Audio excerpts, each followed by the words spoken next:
Sambro is a small rural fishing community located just west of Halifax Harbour in Nova Scotia.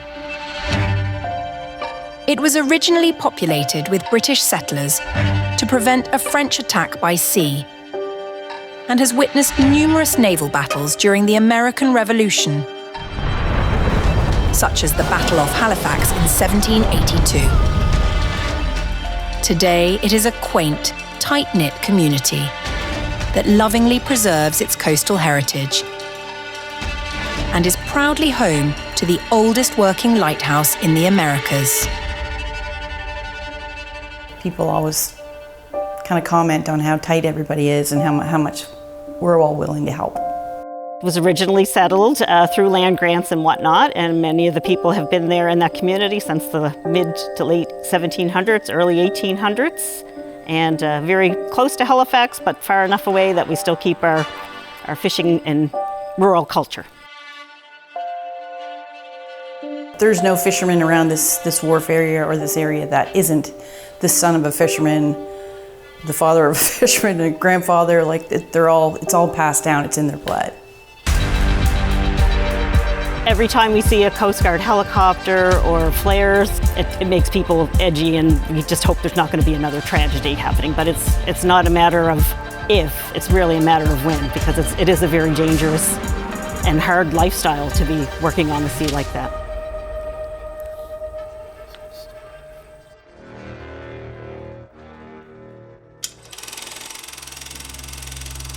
The founding of Sambro Island, or the creation of it, it was both military and nautical marine safety was what triggered it, of course, with all the shoals and the danger around there. There were shipwrecks and stuff, and even just coming into Halifax Harbour, there's lots of danger around there and in the fog and whatnot. So military from way back when, and the need for marine safety because of the dangerous shores. And Sambro Island is the first sight of land that people see when they're coming from overseas. Like if you think back to when all the war brides came over and many of them ended up in the port of Halifax, Sambro Island would have been the very first sighting of land they would have seen coming from England or wherever they came from overseas, which is probably a relief after you've been out there for a few days on the ocean. If you're somebody that gets seasick or anything like that, you really want to see land and know you're getting back to safety.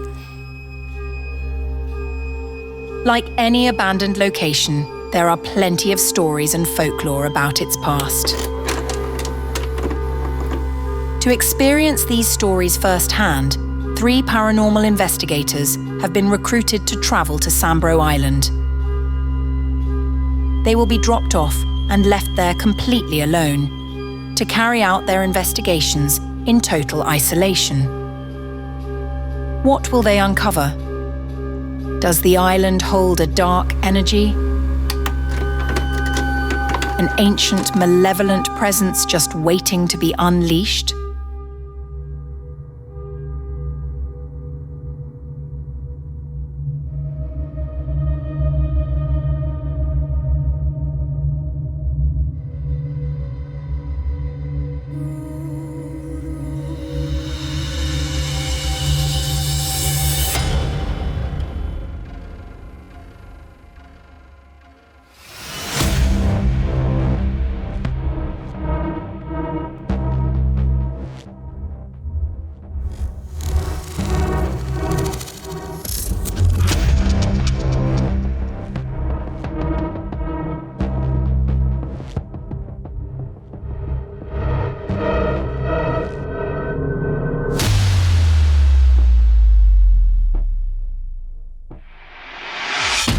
Staircase is it's actually a sedimentary rock, like a blue stone, and it's just an alley that goes up granite rock, and it's been there forever.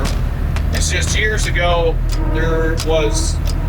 it's eroded away now, a lot of it, but hoof prints, like goat prints, in the steps. There's a double elk. He hung himself in the gas hose, the harbour, over we're gonna go. My wife and I had our engagement pictures taken out there. Pink Fog Photography caught a picture up. There's a picture up in the window up in the eave. You'll see where I mean. You go in. It's just a glowing apparition. and there's no glare off anything or anything like that. So it was him. He's the only lighthouse keeper out here now. It's been automated since '88, so he's probably good and lonely.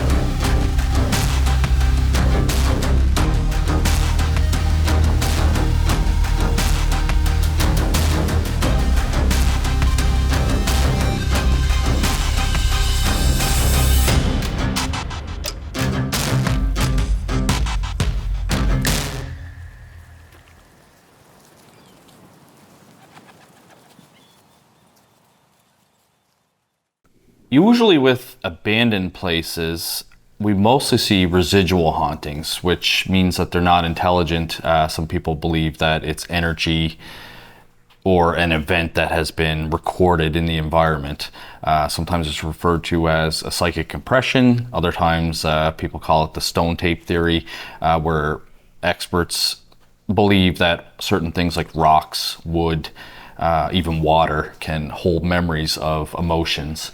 So typically in these abandoned places, really, for all intents and purposes, it really is kind of frozen in time. A lot of these like psychiatric wards, when they move out, or hospitals, and they move out, a lot of times they don't fully clear it out. You see old desks left there, tools left there. So it's kind of frozen in time. And sometimes that happens as well with the energy, especially if it's been what we found in parapsychology. It's usually negative interactions that are recorded in those environments. So certainly feelings and emotions can be recorded in the environment, and sometimes that will manifest to somebody that's at that location as a visual. It could be, seeing something visual, like a visual apparition, or it could be auditory, such as hearing sounds, footsteps, tools moving, voices, different things like that. Coming to Sambro Island was a nice surprise. It's something I wasn't really expecting to do anytime soon. And I've never been here before either, so, the beauty of coming around the island, hitting into the cove, you feel disconnected. Even though when we first came in, we realized we had cell coverage. I mean, you quickly turn off your phones because you don't want interference with your equipment, but even with the phones giving us an indication that we're still connected to the mainland and cell towers, that almost didn't matter. It was a half an hour boat ride out. There's no way the average Joe swimming back to anywhere close to the mainland. There's definitely an isolated feel when you're here. We know that our ship is literally right there waiting for us. At any point we can call them in and get on the boat and go. But there's something raw about just being here where nobody else is at this time. We experienced a beautiful day today. Sun, barely a cloud in the sky, beautiful weather, nice little breeze. Think about those stormy days. It's one thing when you're out at sea, and you're on the ships and you worry about coming too close to land. That's why we have the lighthouses. It's another thing to be part of that responsibility and living on an island that has the lighthouse on it. And bearing through those storms, that weather, would have been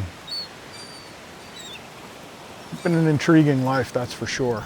And the isolation, and what does it play on the human mind? What does it do to the person that's here? I can only imagine, I wouldn't imagine somebody spending their entire life on this island. It comes to me like you'd have to, after so many years, you're done handing the torch to somebody else because you could only handle so much.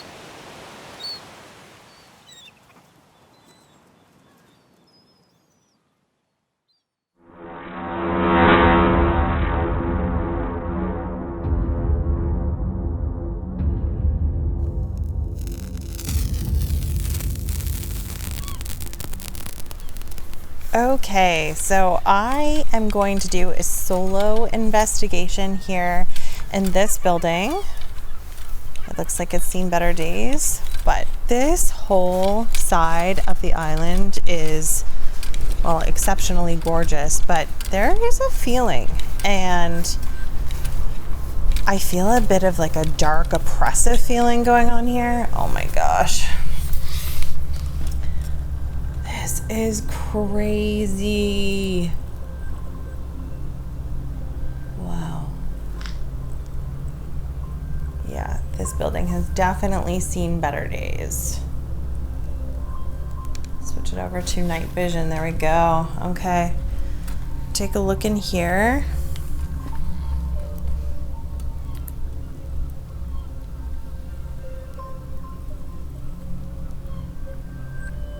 So I also have the EDI with me for this investigation. I really like this piece of equipment because it measures changes in the environment. It measures K2, gives me a temperature reading as well, and also gives me pressure and vibration. So I'm gonna stick that up here. I went to turn this on and it was fritzing out, and it's a fresh battery, so I don't really know what that means. But this didn't really get used today, although it had very good intentions. I guess we have some technical difficulties. Okay. I'm just gonna leave that there for now. Equipment malfunctions in paranormal investigations, whether it's a haunting investigation or a UFO case, are extremely common. I've been investigating the paranormal now for 28 years, and I've seen lots of different types of equipment failure. We've had tape recorders turn off on their own. We've had batteries rapidly drain, and then when you go to plug it back into the wall, because we always carry our chargers with us, it says that it's fully charged. One of my investigators at a haunted house in Amherst had a brand new GoPro, and it was overheating and not working correctly. And then when he went home after the investigation, he played around with it before looking at returning it, and it worked completely fine and has worked completely fine since then. Some people believe that it's an entity that is trying to draw the energy to manifest and communicate with us. Or the other theory that I haven't ruled out myself is that whatever energy or vibrations that thing is giving off, whether it's a ghost or a UFO, it's affecting our electronics, much like how a solar flare can affect our telecommunications. Upon first walking into this building, I was feeling like a dark, sort of oppressive energy, and now that I am in here, I can definitely say it feels like someone is watching. I haven't gone over to this area here yet, but let's take a little look over here if I can get over there.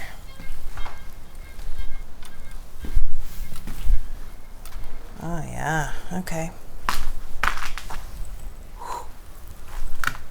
That's terrifying. Is there anyone in here with me? I do feel like there is.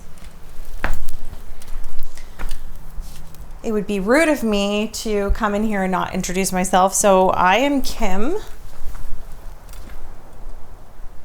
Are you able to tell me your name?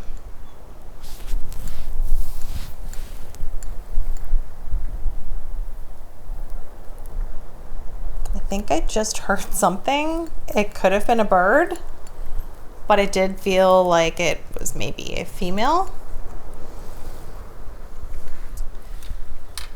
One thing I really want to mention is that as soon as we were pulling up to the makeshift dock, which is actually a rock, I felt two energies. I was sort of getting this movie playing in my head, and it was of a young girl. I can't imagine if you were a young girl what it would be like living on a secluded island like this. I would say she was probably a teen. And I got this overwhelming feeling that she was looking at the land and couldn't wait to get to the land. I'm not sure if there were families here ever, or if it was just a lighthouse keeper. But we're not talking just about a nice summer day here, because that's what we're experiencing right now. Low winds. We're talking about days that would seem like they were going on forever for the people that did live here. High winds, no protection from the winds, winter, snow, ice, hail, thunder, lightning. Yeah, I can't imagine what it would have felt like.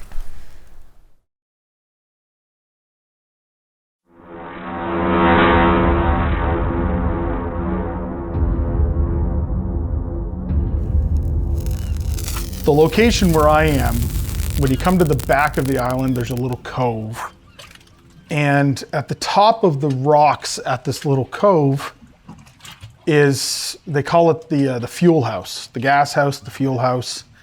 It's a location where, far away from any of the buildings that are and were on the property, that they would bring in supplies like flammables that were needed on the island. And they were stored here, far away from the other buildings. It's a 2-story building, but there's no real way without dangerously climbing to get upstairs to the second location. It's pretty derelict. The only reason I'm able to really kind of stand in where I am is because it is a cement and rock face bottom. So it is sturdy in that way. But it is absolutely, like I'm just looking at the water right here, it's straight down. When I was getting ready to come back down to the rock side to this building, I was told that there was in fact a death in this building, a suicide in fact. The story of Double Alex is he's part of the military. He was in charge of going and grabbing supplies from Halifax Harbour, which you'd have to row a very big dory, go in, and he was given the money to pay. But what he did instead was drink and gambled the money away. And when he rowed back, he got in a lot of trouble, and in the end just ended up hanging himself because of guilt. I think he'd like to have a wee drop here and then, and they sent him into Halifax to get the pay. For the soldiers out there at the time, right? And went in and got the pay. He did. He got to catch Harbour. He drank all the pay money. When he did get back there, they wouldn't give him a drink. Nothing. My great-great-grandfather was there, wanted to give him some liquor, you know, bring him around, but they didn't do it, so he hung himself for a drink. And I can hear Bill telling me that he said, then we want to bleed him. And the lighthouse keeper wouldn't let him bleed him. Can you believe it? Yeah. A long time ago. So I'm just kind of here looking around, seeing what I can feel, what I can see. Now there's no power to this side of the island. Any power that exists on this island is handled by solar on the other side. That would be around the lighthouse itself, which there will be some footage of during this episode. But here, there's no wires, no power of any kind. This is separate from everything. So I'm just gonna walk around with my handy EMF and see if we can pick up on anything. Just get a feeling for the building.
Wow.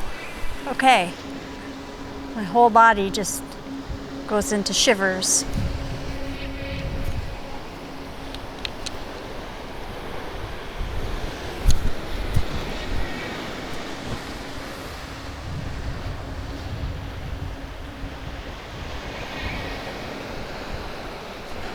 I'm gonna head down.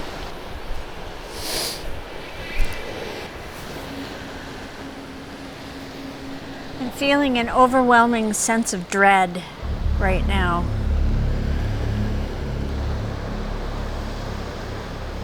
Dread and doom. A lot of souls were lost. My stomach is very queasy, it's just a feeling of overwhelming doom and loss.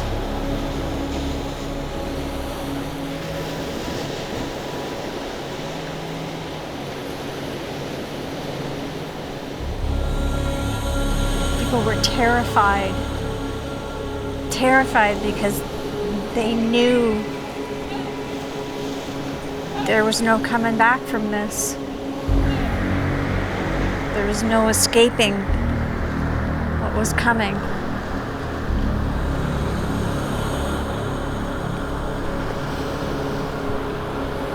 Ships are going down and there's nothing they can do to stop them.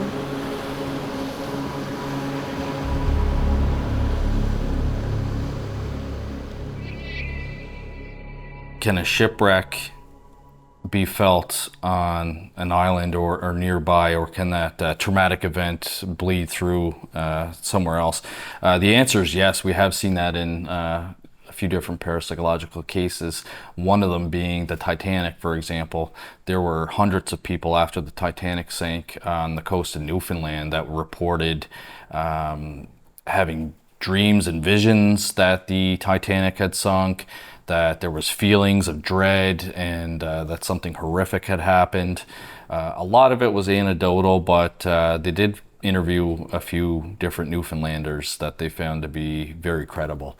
And obviously back in those days, news didn't travel fast. It wasn't instantaneous. It would have taken days for the newspaper to print things out and ship it out.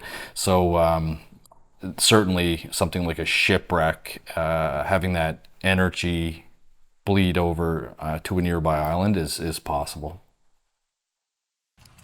The seclusion with this, there's nothing around.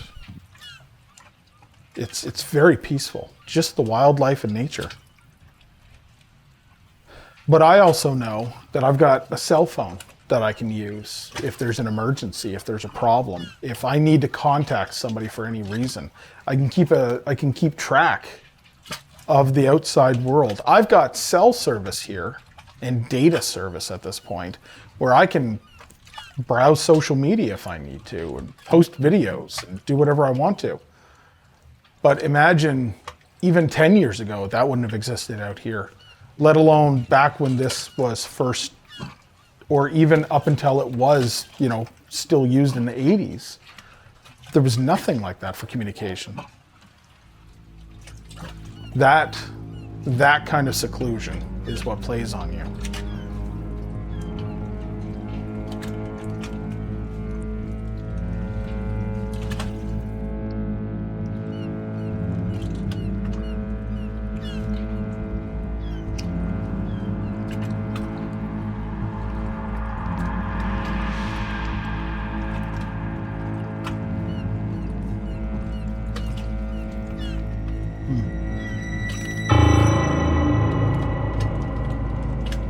Suddenly, Adam's EMF detector indicates a disruption in the electromagnetic field around him. Just little wisps of activity that it's picking up.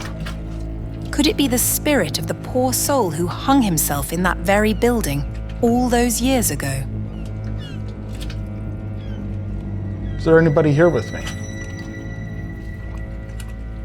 If so, come forward. And I'd like you to try to make your presence known. If you come forward, my equipment will tell me that you're here.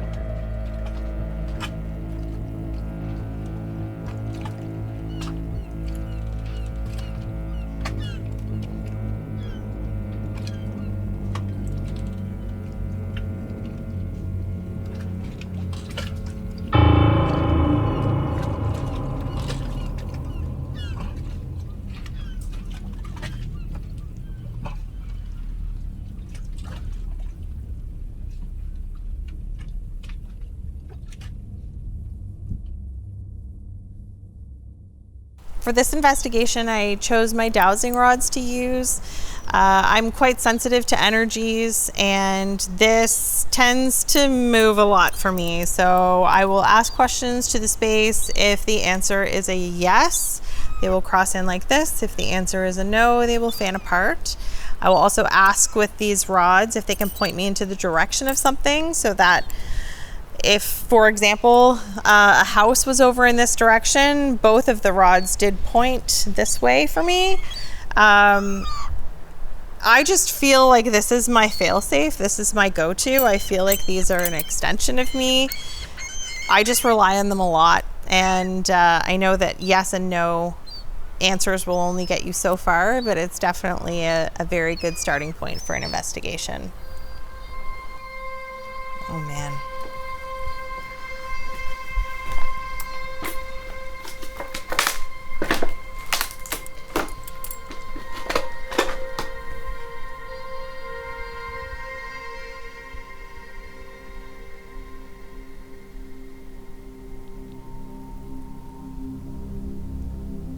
I'm just gonna ask a straight up, very literal question while I'm in here.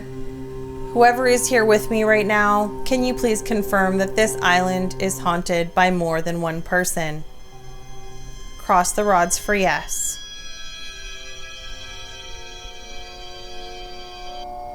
That's it. Yes, thank you.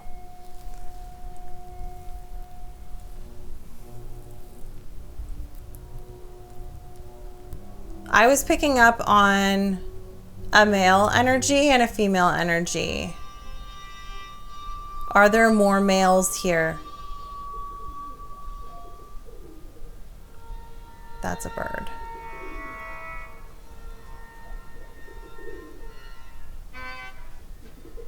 Hello, bird. Please do not poop on me. I have a whole rest of the episode I have to get through. Capiche? But just to confirm, that was not the sound that I heard earlier. It definitely sounded like somebody was shuffling in here, and that sound is no longer here. Whoa. Okay, I think that's bird wings flapping. Back to the really good stuff here. Are there more than one male spirits here? Yes. Whoa, that is so strong. I went to pull it away and it won't. Okay, somebody really wants to make their presence known. Was there a self-injury here of some sort? Because I'm getting that right now. Was there a self-injury that happened here that you're aware of?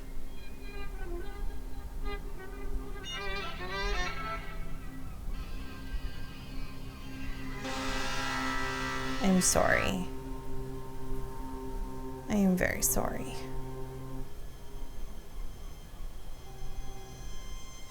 You don't have to stay here, you know that, right?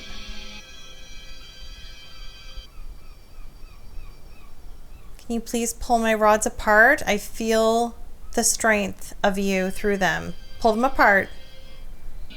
Pull them apart. Please. Excellent, thank you. Thank you. Is there a lighthouse keeper here as well? It's a big no. That's a big no. Okay.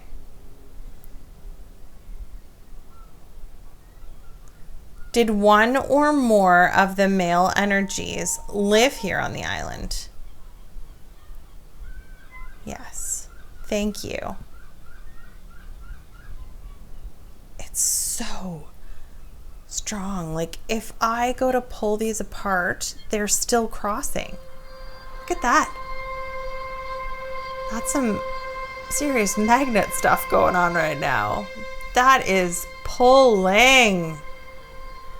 Thank you so much for being so strong for me. Can you pull them apart, please? Pull them apart. Pull them apart. Pull them apart.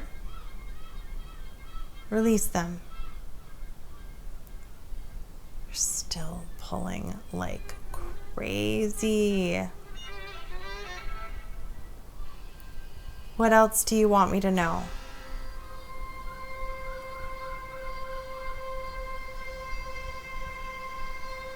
I just got a really like strong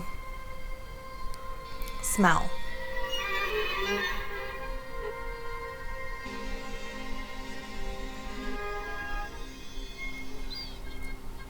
At that point, I also started to pick up on another male energy. So I was asking a little bit about, I was feeling like self-harm, self-injury was involved. So I asked about that. The answers that I was getting on the dowsing rods were also indicating that that was in fact true, and that that person wants to stay here and protect the island, but also mentioned that they were not a light keeper. Do you wish to stay on this island? Yes. Thank you. Stay apart. Do you keep watch on this island?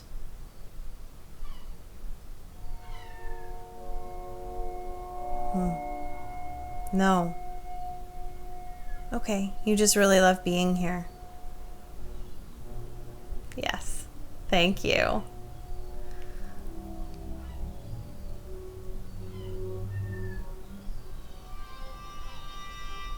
Have you been helping show our friend Kelly some things about your life? Have you introduced yourself to her?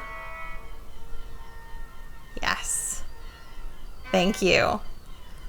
And have you met Adam? Have you introduced yourself to Adam? Yes. Thank you. Okay, great. I'd like to know if it's okay for all of us to be here on the island with you today. Thank you. The dark oppressive feeling, was that an overall energy and not a person? Yes. Okay. And is the young girl still here too? Yes. Love this.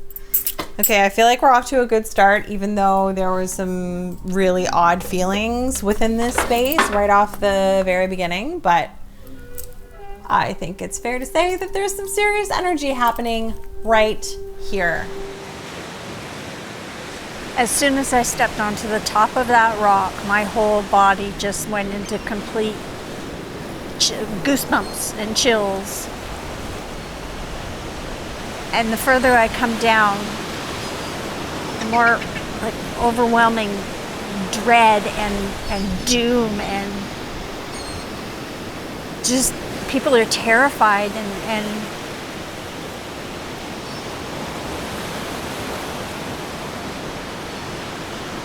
it's the curse that I keep hearing. It's the curse. It's cursed. I'm getting flashes of a cloaked figure coming down the stairs in the wind with the cloak flowing behind, and it's very dark and ominous, and it comes in quick flashes. It's there and then it's gone. And then it's there again, and it's like 10 steps closer to the water, and then it's gone, and it's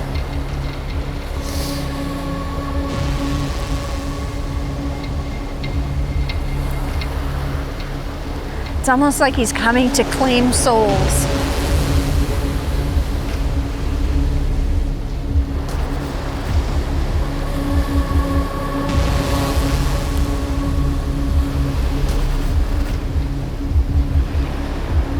But I almost feel like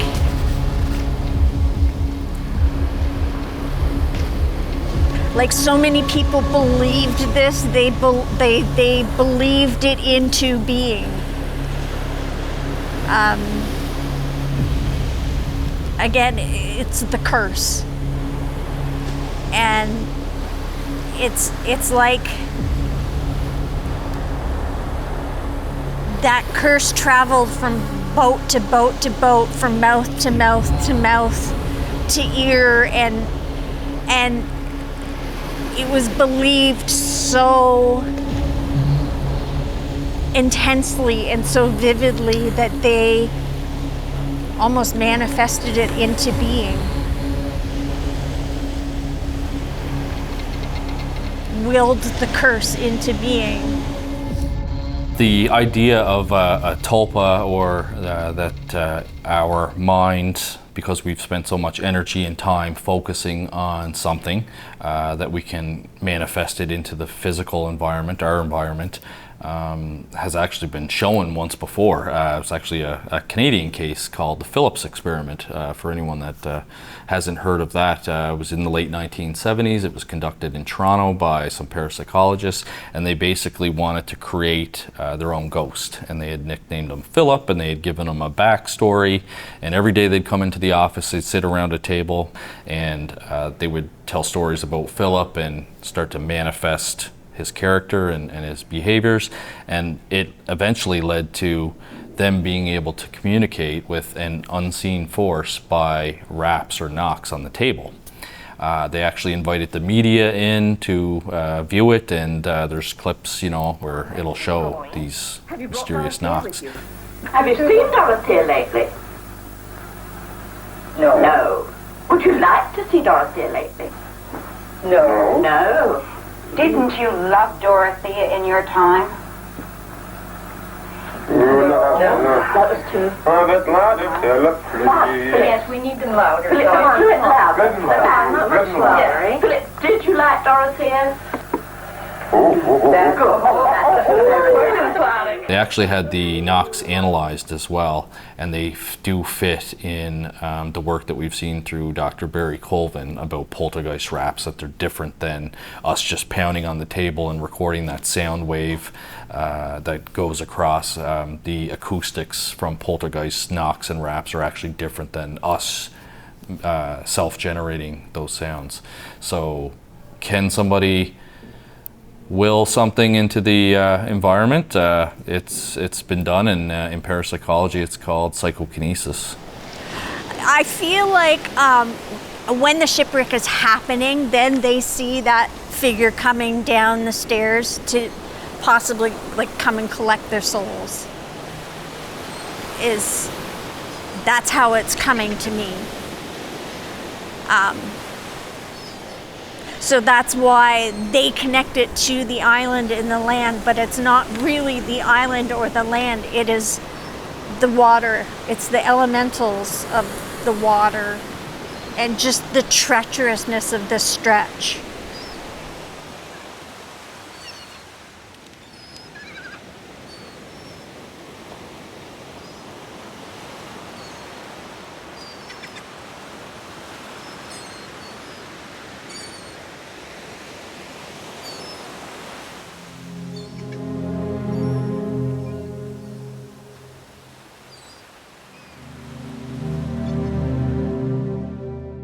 In the early morning hours of April 3rd, 1884, the SS Daniel Steinman, a passenger and cargo steamer sailing from Europe, veered off course during a storm and sank near Sambro Island.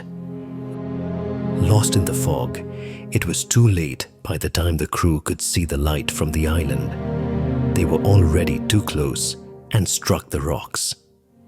Terrified passengers tried to get to the lifeboats, only to find most of them had been destroyed from the ship being thrashed against the rocks repeatedly.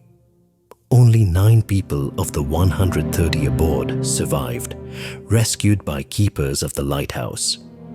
The other lost souls had been claimed by the cold Atlantic Ocean that night.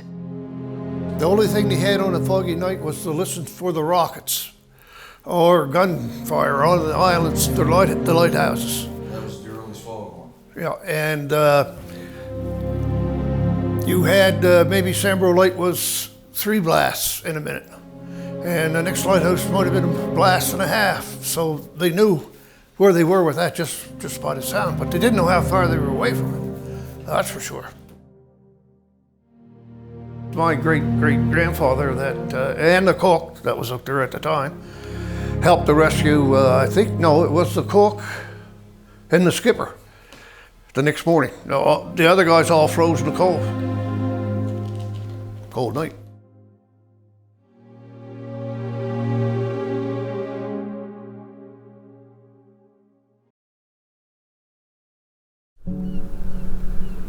It's kind of amazing just sitting here looking at the shoreline with the rock and the waves crashing up on it, because that was there hundreds and hundreds of years ago. That rock was exposed. I can just picture somebody sitting here and taking in the exact same view that I'm taking in right now. It's kind of surreal. It's amazing.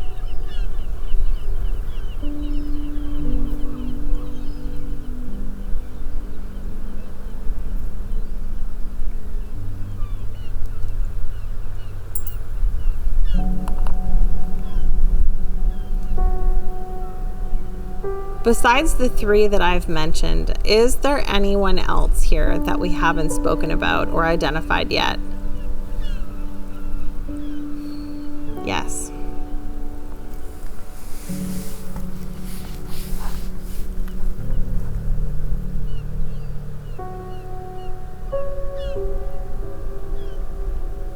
I was thinking, I didn't even say it out loud, is this a family member of yours? And it was going to yes. Yes, there you go. Okay.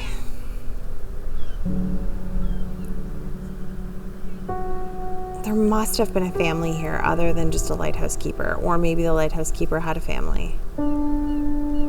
Did the lighthouse keeper have a family?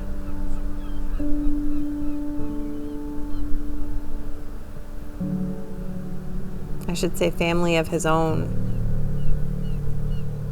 No.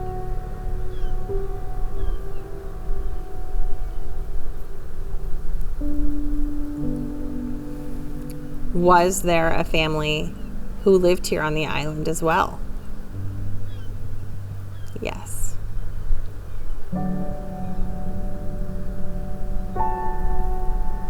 Yes. Can you point to me where your house was on the island with both of the rods, please?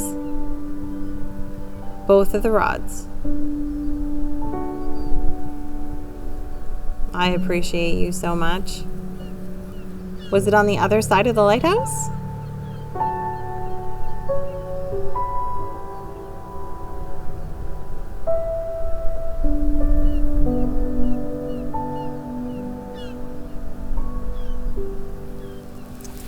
You're pointing in that direction. So to my right. Yes. Thank you. So when I was told about the Devil's Staircase, and I had heard stories, I couldn't remember if it was Sambro Island or another island. I remember there's the Devil's Footprints one place, there's the Devil's Staircase in another place. You know, couldn't really keep the lore all in my head, to be honest.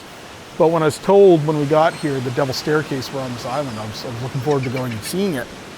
And the way that it was explained to me, that it's like the rock was split and there's, it looks like a natural staircase, and the lore and the stories and the fun about it, shipwrecks happen and it's like the devil coming to up the stairs to take back down the stairs the souls and things like that. And there's all kinds of different interpretations of it apparently. What I've been told was escaping the center of the ocean. So somehow the devil ended up inside the core of the ocean and his only escape was to run west, which would be this way, of course. It's supposedly bad luck, but I mean, if there were families living on the island and there were children involved, you would probably tell a scary story like that to make a kid want to stay away from it and not tempt the devil or whatnot. So I'd say that would probably be one of the biggest bases for it. And basically it is the Devil's Staircase and you don't want to be spending any time around it because it's bad luck and you may end up in the ocean, you may drown or whatever.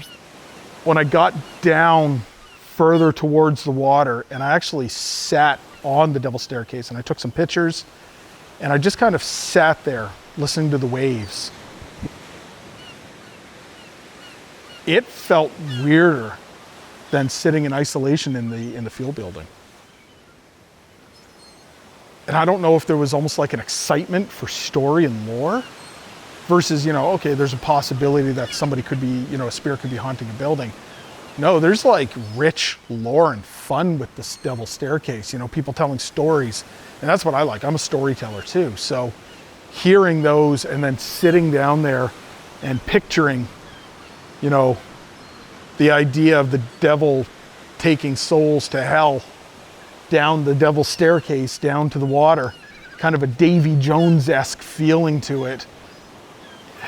It felt very different. Very intriguing. I was almost excited to sit there and just kind of stare out and think about it. Chris Trites is a retired Toronto police detective and author that now resides in Nova Scotia. He often draws inspiration from the rich history and folklore of the Maritimes for his writing. In fact, his book The Devil's Staircase was inspired by his own visit to Sambro Island. Just walking around that island, you can get a sense and you can visualize people living there, and you can start to think about what it must have been like to live there. And then from what I understand, there was soldiers there back in the day. So of course the story of Double Alec with the soldiers being stationed there, and then someone, because the government used to run the light, they had someone to run the light. So the story when I wrote it, of course it's around just after the Napoleonic Wars in around early 1800s. So I don't know if the soldiers, I think there would have been just a few there then, stationed there. So, and that's what I sort of put in my story around the old lighthouse keeper, the people that would have been stationed there and sent there from the government or to do with the military and the soldiers. So then I started to think, well, if you're on a boat coming from Europe, how horrific that would be in those days. Which when you read the book, you see like how terrible it must have been, and hard, very difficult. And they expected to lose 10 to 20% of the people dying. It was just a routine on the way over from England. Or it's kind of hard for us modern to fathom that when people died on the boat, they would just throw them overboard, and it's just, you can't even sort of wrap your head around it today. But so I thought, well, what if you were coming over and you got stranded on Sambro Island and back in those days, in the 1800s, where there's obviously no cell phone, no communication, there's hardly any people, there's no one's coming to rescue you. First off, they wouldn't even know you were there. And then I coupled that in the story with, what if not only are you stranded on the island, but there's something bad happening on the island to do with the Devil's Staircase, and you can't get off, and you have to find a way to protect yourself and try to figure out. I'm sort of like a little bit of a mystery, trying to figure out what the heck is going on, and why are people dying and that kind of thing. So that was where my story went. So yeah, that was what inspired me. It was just that imagination thing of, well, what if it was me? If I got stranded there back in 1800s, and yeah.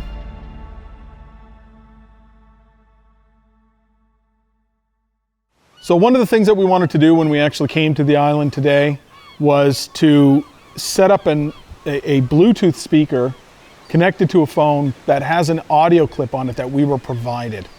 This audio clip is actually the singing of a song, and we're hoping that it can elicit some emotion and response by playing it again. The team will be listening to a recording of lighthouse keeper William Gilkey's grandson, also named William, singing the song Ghostly Sailors. It's hoped that if the spirit of William is still present on the island, hearing this song recorded by his grandson will evoke some emotion and lead to a connection with our investigators. Yeah, using a recording in an environment, especially if you have a connection to the place, it would certainly help what we call stimulate the environment. I've used it myself before at the Fortress of Louisbourg. We were in the jail, and there was no activity at all. It was actually extremely quiet, very peaceful. And in order to try and stimulate the jail, which a lot of people have heard that there's chains rattling in there and that it's haunted, we decided to play some French military marching music. Sure enough, find some on YouTube, start playing it, and within 30 seconds, all of a sudden, it just went dead quiet. The music stopped. We caught it on film, went over to the phone that was playing it, looked at it, and as soon as my hand touched it, it immediately started playing again. We checked, it wasn't like a screensaver had kicked in and the audio turned off. There wasn't a gap in the audio. We actually listened to the clip a second time, and there's no like mute sound or anything like that. Extremely bizarre. It was an electronic malfunction that happened when we're purposely playing a sound to stimulate the environment. So we're going to take a moment, we're going to play it live and see if anything comes to us. Anybody gets any feelings, you hit on anything, just speak up. Sound good? Sounds great. If you're a mind to perhaps you're in the year. For boys and men together meet right up to 50 years. It's I've been drifting seasons out to western banks and ground, and also wearing back those that went to it's I've seen stories I'll tell you, boys, when things look rather blue. But I was always lucky and got through. I'm not to brag, however, I won't say much, but then it's I'm not easy frightened like most of other men. Come on me just as if I heard one calling from within.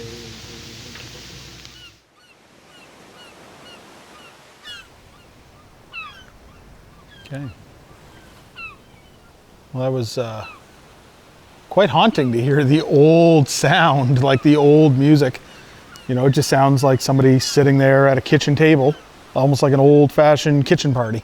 Yeah. And just bellowing out a sea shanty type song to whoever will listen.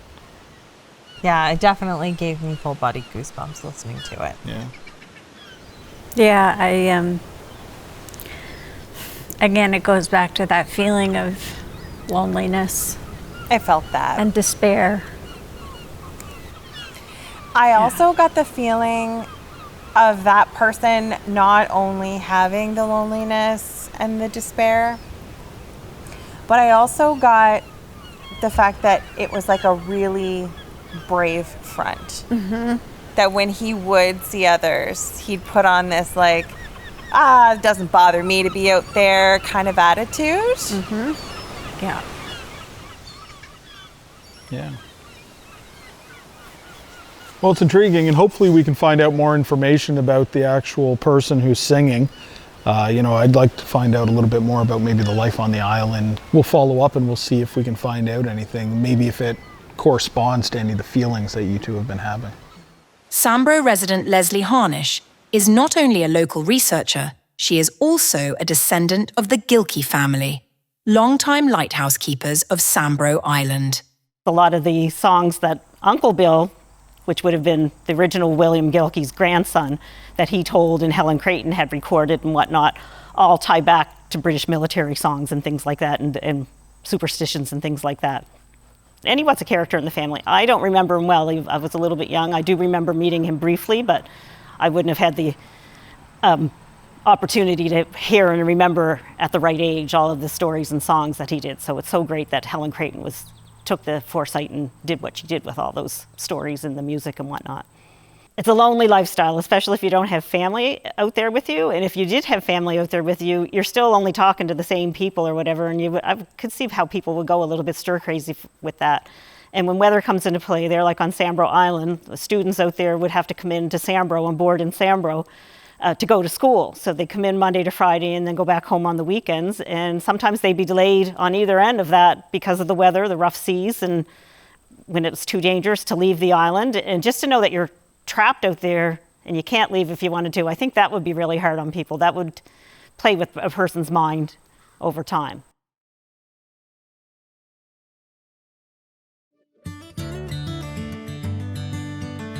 Back in the late 70s, the daunting task of moving a complete house off of Sambro Island and relocating it to the mainland was undertaken. Many hands made light work with plenty of community members showing up to help. Rumour has it that a group was inside the structure playing cards as it was floated away from the island. But as it turns out, they may not be the only ones to come ashore inside that house. When they started decommissioning lighthouse keepers and whatnot, the houses would have still been in great shape out there, and they were built very well, so it would have been quite valuable to somebody to salvage one of those houses and bring it ashore like they did. I was a bit young at the time, so I'm just going by memory. It was quite a feat. Just put the barrels in her, and I mean, they didn't have any forklifts or dozers or anything at all to bring it down there. And if you look at it, just one big rock after another. They did it. Put it down in the cove, and then they towed it in. It came back in great shape, and it was put on a site, and people did supposedly hear or see and smell double alec. And apparently there was frustration, and whoever was living in the house at the time said, it's time to go back home to the island, get on that boat and go. And off he went, and he stopped causing trouble in Sambro and went back to causing trouble on the island. Nadine Garrison once lived next to that very house and experienced many strange things. Could double alecs have hung around the neighbourhood a bit longer than anyone suspected? I didn't know a thing about it when I moved into the house. After I started experiencing a few different things, that's when I started asking questions to the families. And they all lined up exactly with what was kind of sort of happening. The creaky floors, and my son and I are sleeping, and the floors are creaking, and there's no wind. And doors swinging open within the house, none of the outside doors, just inside. And I never had curtains, so I didn't experience that. But every once in a while, you'd experience a bit of a smell, and I'd always check the cellar. Nothing there. Could it have been the same foul odour that came to Kim back at the pump house? I just got a really strong smell. And does that mean it was double alecs that she was communicating with? The smell was the thing that gave it away. Even John on the boat, he figured that he was bringing the spirit back because he could smell it on the boat while he was bringing it back.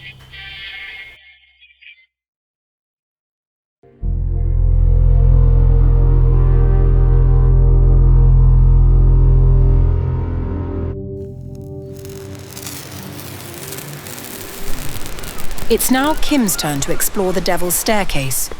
Will the entities she sensed around her in the pump house follow her here, or will she pick up on the same emotional energy that Kelly did earlier? It does feel a little odd to me that when I get to about this area, I start hearing in my head, caution, caution, caution. Like somebody is trying to set off an alarm here for me. I don't know why. It sounds like my own voice, which also could indicate that it's a female energy. I don't know.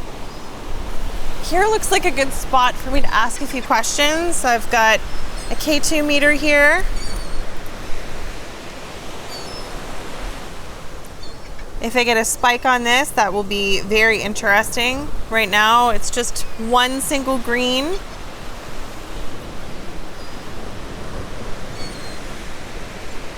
Was somebody serving me a warning when I was walking down the staircase? If you were, please try to make this device have more than one green light.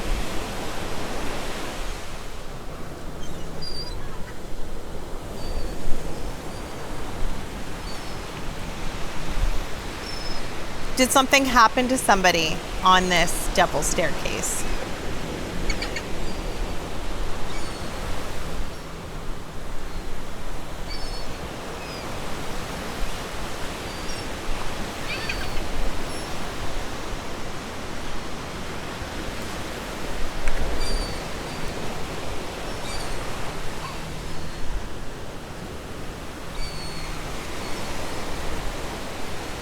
Is there anybody who lived on this island here with me right now?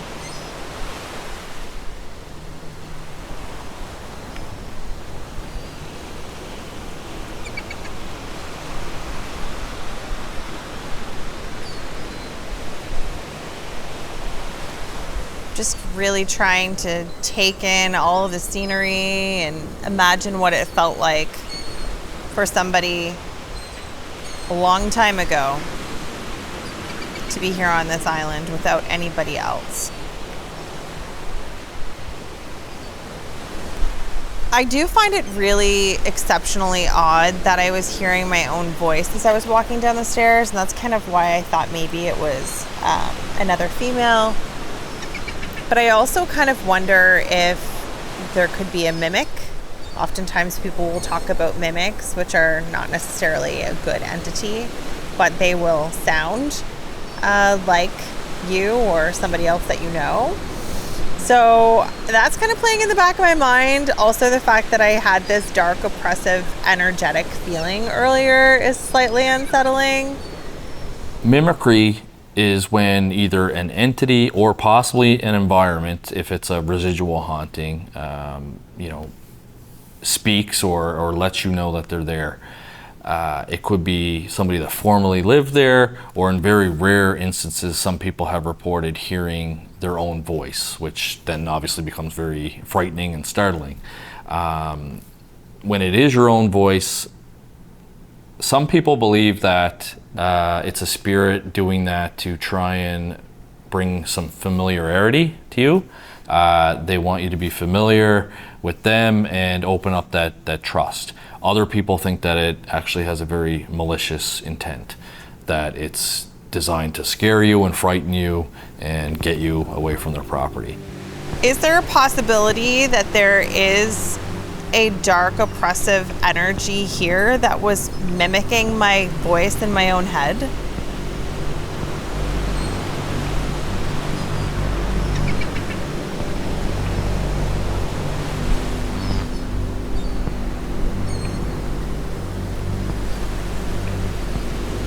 Is this something that comes and goes to the island, or is it always here?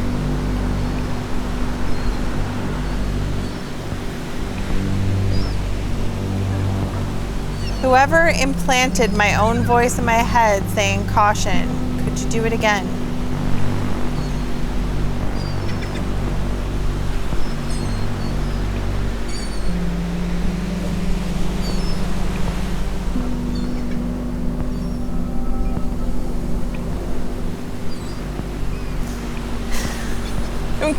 I'm gonna sound crazy, but it sounded like a female voice at the very beginning of this other voice that I had in my head, and it said, "Yes, I am here." And then as the sentence continued, it got more guttural and sounded deeper and said, "But no, I won't go away."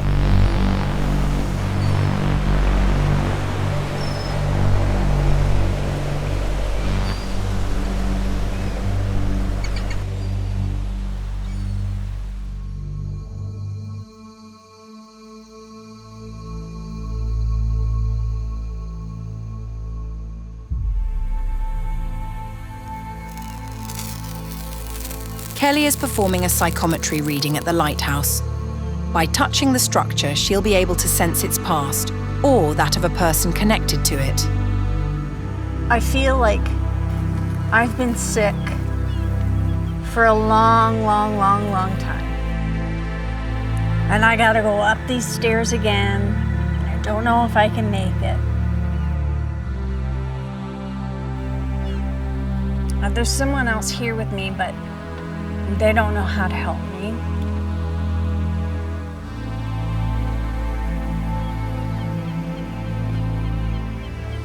Feverish, dizziness, tired, like fatigued, and I don't know if I can get up these stairs, but I have to. And I need to get off this island. Yeah, like I'm feeling like I don't know how many more months and years I can take of this, is what I'm feeling. Studies in parapsychology suggest emotions in particular are most strongly recorded in objects. As a result, Kelly is often able to sense what a person was like, what they did, or how they died. But perhaps most importantly, she can sense how the person felt at a particular time. And the other person is sympathetic, is very sympathetic, but there's nothing he can, he can't help, you know, it's.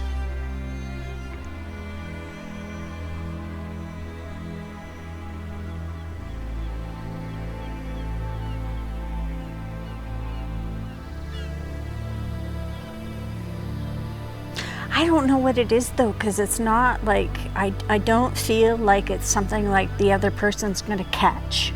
You know what I mean? Like I don't feel like it's one of those kinds of illnesses. Heart problems, kidney problems.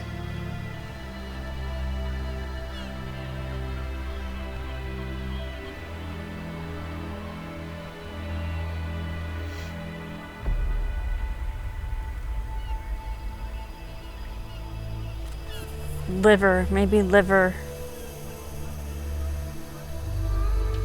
I'm getting pain in my liver.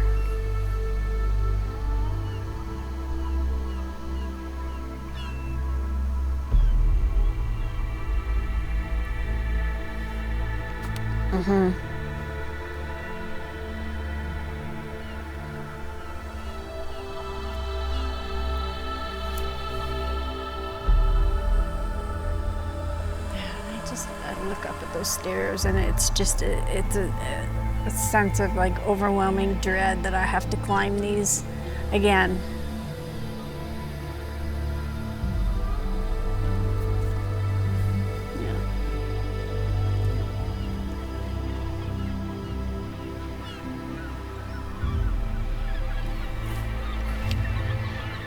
Really lonely. And abandoned, but not abandoned like, oh, you abandoned me.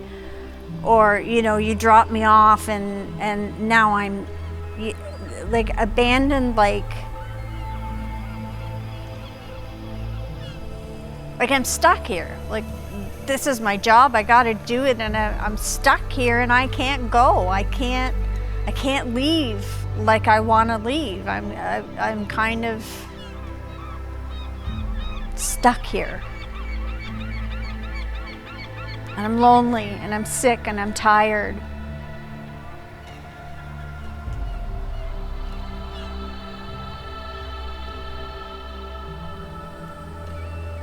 And I just don't want to be here anymore.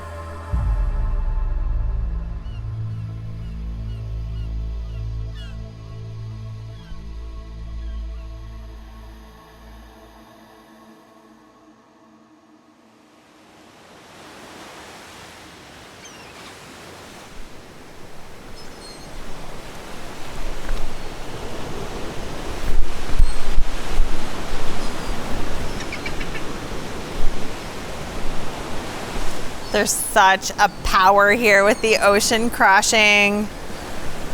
So much energy.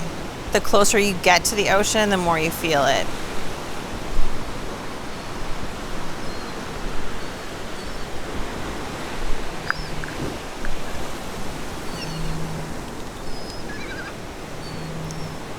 Why are you still here?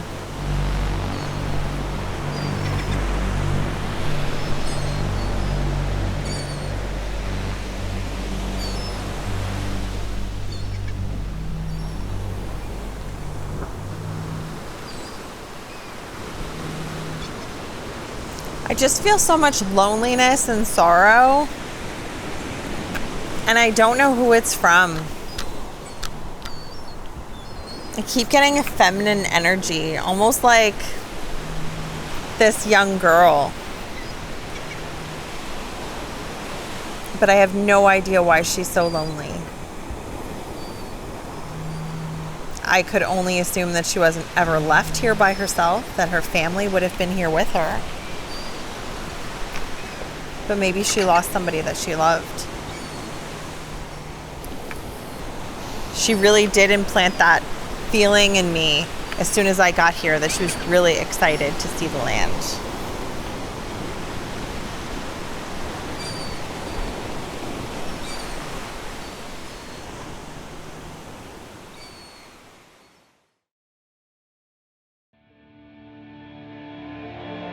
So the last part of what we're going to do with our investigation on the island now, as the sun's going down beside us, is we're actually going to be doing an Estes test. So we've separated the 3 individuals involved with this case. Currently, Kim is going to be wearing headphones with a spirit box attached, and she's going to be recording and yelling out anything that she hears in response to the questions that are asked. I'm situated in a location out of earshot from her. I'm actually sitting on the stairs of the lighthouse itself. I don't know where Kim is, and I'm going to be asking questions out loud. Kelly is going to be back at the beginning of the hiking path that comes up to the top of the hillside here, so she's out of earshot from me as well, and she's going to be, instead of using a spirit box, she's just going to be writing down anything that she gets a feeling of. It's kind of a nice way where it's trying to eliminate outside interference and distractions. And we do know through parapsychological work in the laboratories that when people are deprived of their senses, such as sight and hearing, that sometimes their psychic abilities seem to open up more so. And we've seen that in what's called the Ganzfeld experiments, where they put you into a chamber with noise canceling headphones. They usually play white or pink noise. They put the blindfold on you, and then they have somebody else in another room, and they're trying to psychically send you information.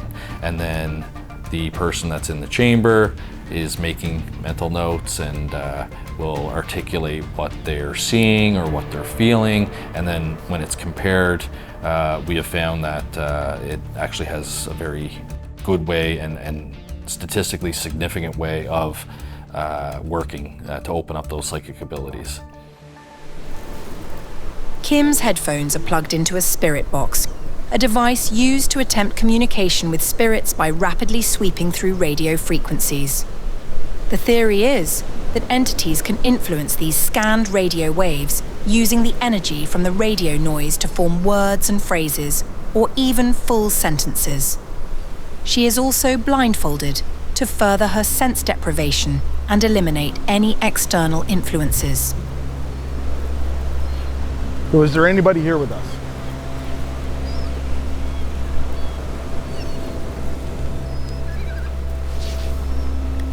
That was a deep guttural sound. Female voice, speaker works.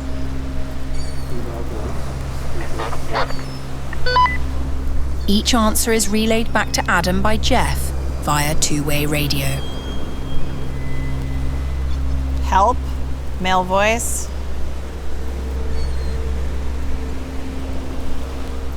Help. Adam, wait. Male voice. Adam, wait.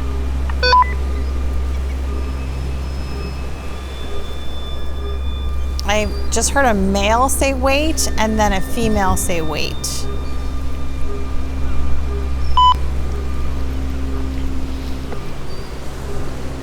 I just heard a male scream, like a ah! Male.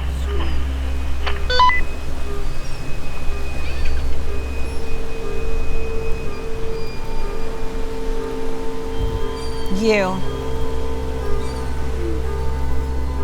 This.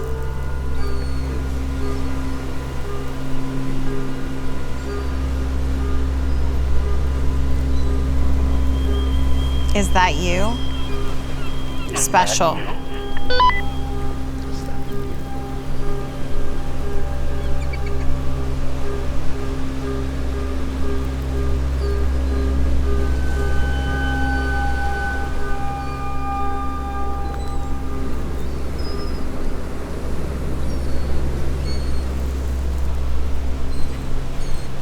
Did you die on the island? It's a sure thing or gorgeous. It was one of the two.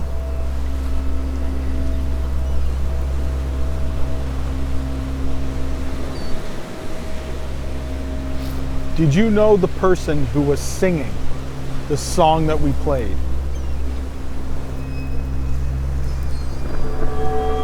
Yeah.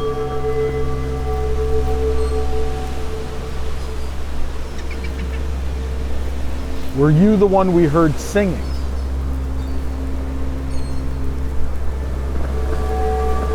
No.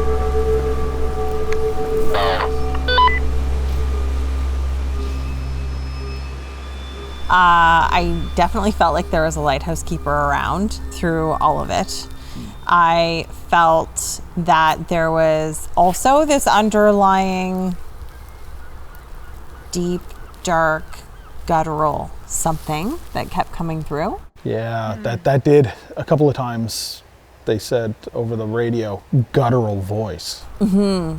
Yeah, so that happened, and then I was also getting a younger girl or like a younger woman.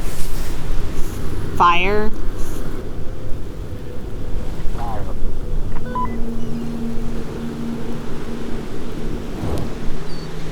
Did you die in a fire? Did you die in a fire? It was a wreck. Are you saying you died in a shipwreck?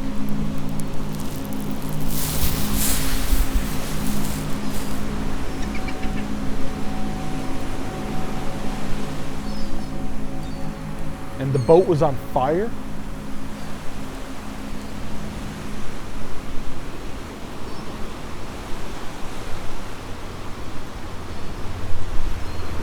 How old were you?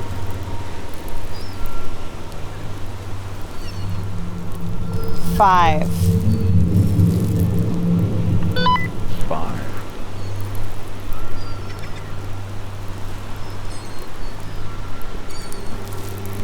Do you hear it? Male voice. Do you hear it? Male voice. Guttural voice said yes. The guttural voice said yes.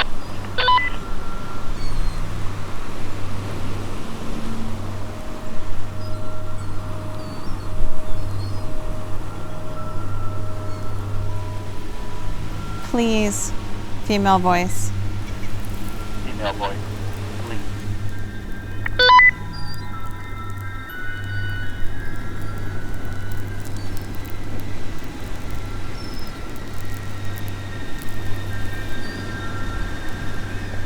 Sad.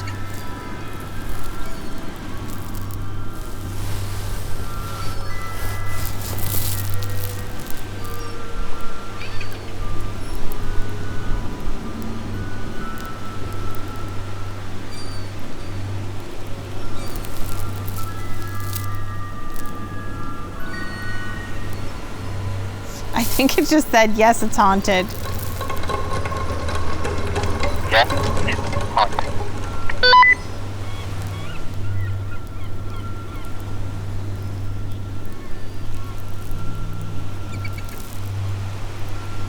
Did you travel from afar? Hold them. Or are you from Nova Scotia? Either hold them or told them. Jack. Jack.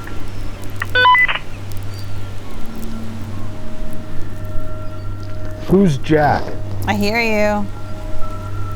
I hear you. Please tell me who Jack is.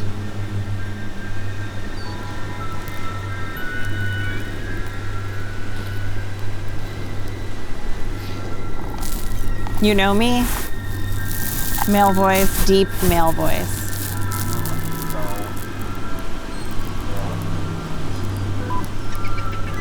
I don't know you. I'd like to.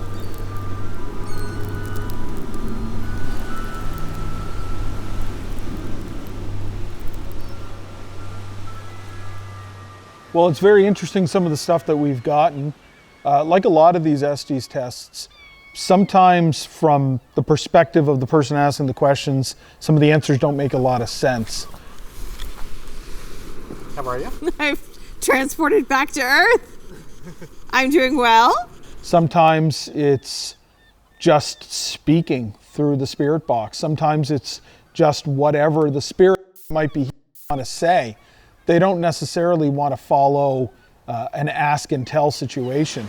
It took me a little while to understand what the name was, but I'm pretty sure I heard the name Sandy. And I don't know if that's relevant or not, but it's the one thing out of everything that's just really sticking with me. So I just needed to say that out loud. But I did feel that there was, under everything, a lighthouse keeper around. And I felt that there was a female around as well.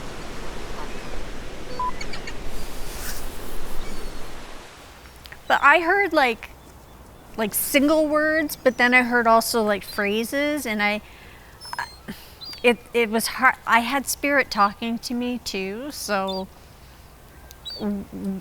whether it was spirit talking to me, it kind of intermeshed with the Estes, I think.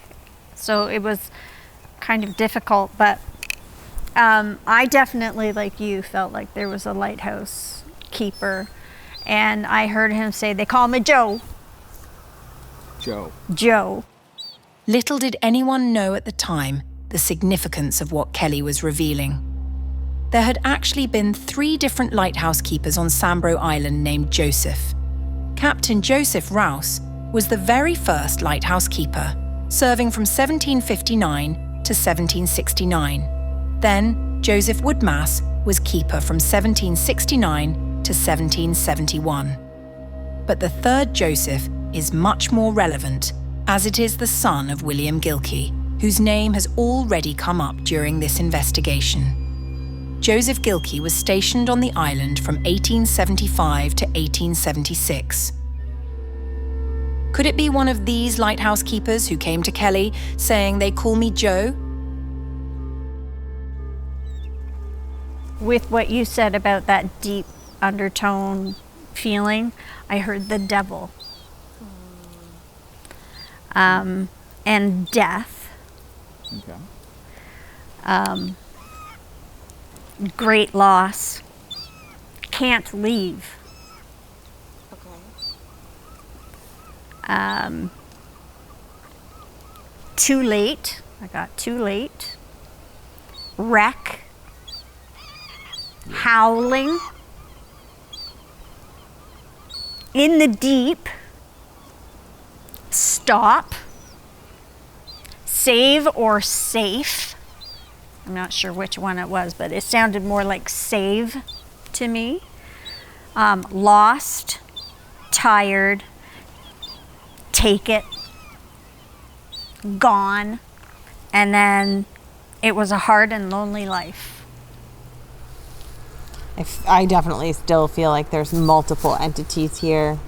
But some of the things that you're talking about could absolutely have to do with shipwreck. Yeah, and I mean, wreck came up, shipwreck came up in the conversation that you had. Like the words that came, there was something about shipwreck that came through too. Okay. That's how I took it. Like when I was writing it down, it felt like he was talking about a shipwreck, like the wreck and great loss and death, and you know. Yeah, and trying to have a rebuttal to some of these answers that were coming in, I was trying to figure out, were you part of the shipwreck? Did you witness the shipwreck? Like, and I almost wasn't getting anything back that was like, they died from the shipwreck.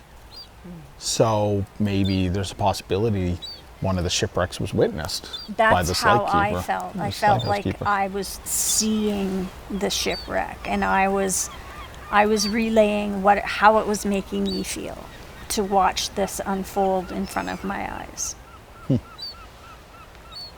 Well, it's interesting.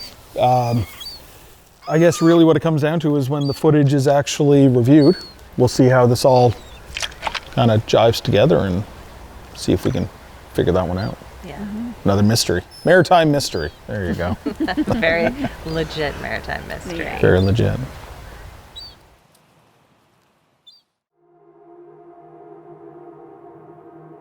With the investigations now complete and the sun beginning to set, it's time for our team to regroup and take a moment to reflect on the events of the day. While investigating the pump house, Kim sensed the presence of a number of spirits. A negative entity seemed to reveal itself to her, as did the spirit of a young girl. But the most compelling was that of a spirit she sensed had suffered self-harm and wasn't a lighthouse keeper. Could this have been the spirit of Alex Alexander, the serviceman that hung himself on the island? The presence of a foul odour that came to Kim out of nowhere seemed to suggest that it was, in fact, double Alex. During a psychometry reading at the lighthouse, Kelly was able to pick up on the emotions of someone who had spent a lot of time there. It was a dedicated individual, committed to fulfilling his duties, even while suffering from health issues. Down on the Devil's Staircase, Kelly sensed a dark force that appeared to prey on the victims of shipwrecks. But this entity wasn't from the island. To her, it seemed to be connected to the sea. Kim also had an encounter with an unsettling entity on the Devil's Staircase, speaking to her in her own voice. She was also connecting with the same young girl she had encountered earlier in the pump house. Using his equipment, Adam detected some electromagnetic energy residing in the fuel house that didn't seem to have a source of origin. Could this be the energy from the spirit of Double Alex? It's said that this is actually the location where he hung himself. And finally, a familiar voice was brought to the island. By playing a recording of Uncle Bill, lighthouse keeper William Gilkey's grandson, the team was able to stimulate the environment and bring forth some residual energy.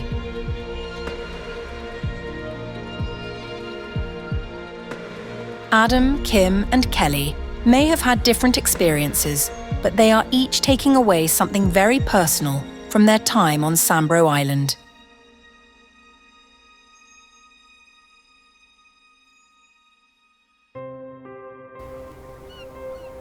Well, being here, number one, is absolutely, it's stunning to me. It's absolutely gorgeous. And the sound of the waves crashing and the seagulls, and it's absolutely beautiful. But at the same time, having to be here day and night by yourself, or maybe with one other person, I just got an overwhelming sense of loneliness and despair, and just in desperate need of human contact other than the person that I'm here with, basically. Being here is absolutely breathtaking, and to what Kelly said, I definitely also get the overwhelming feeling that whoever was here, whoever is still making their presence known, to her and I at least, that they are lonely and they are craving that human interaction. I think wholeheartedly that this island will always hold some types of energy, good, bad, maybe even the ugly. But I feel that certain things come and go, just like the elements that surround this island, the waves, the wind.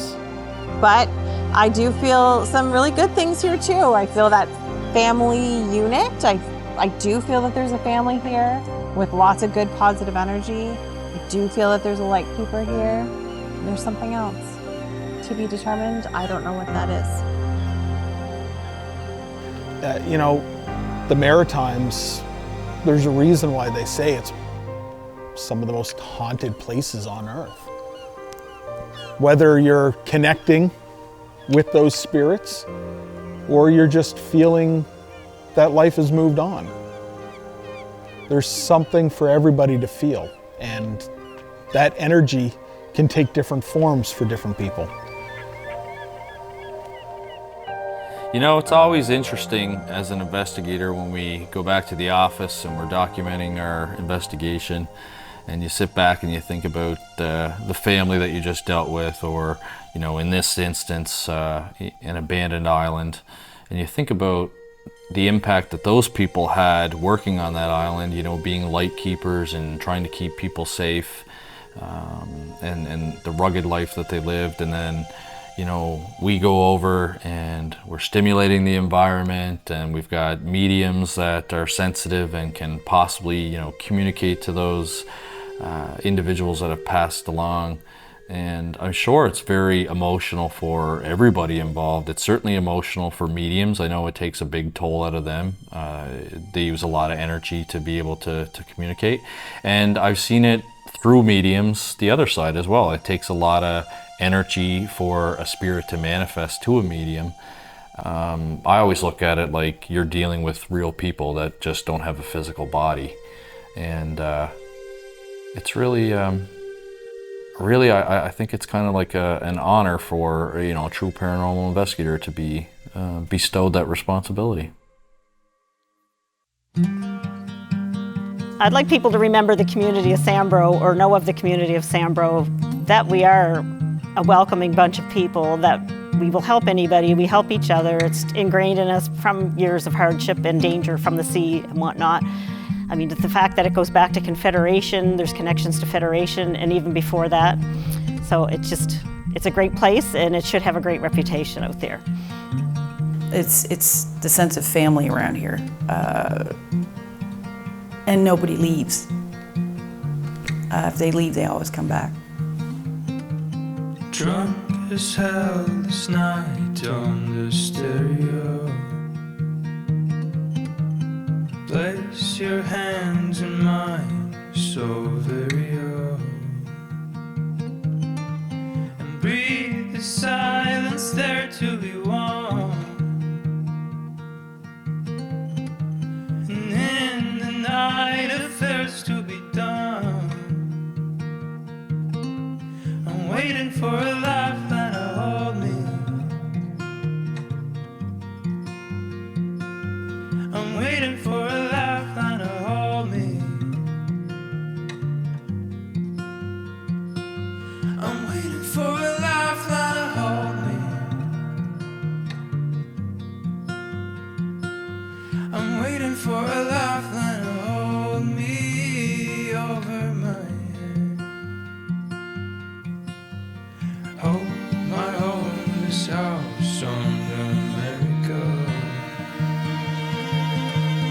Place your hands in mine, so let go.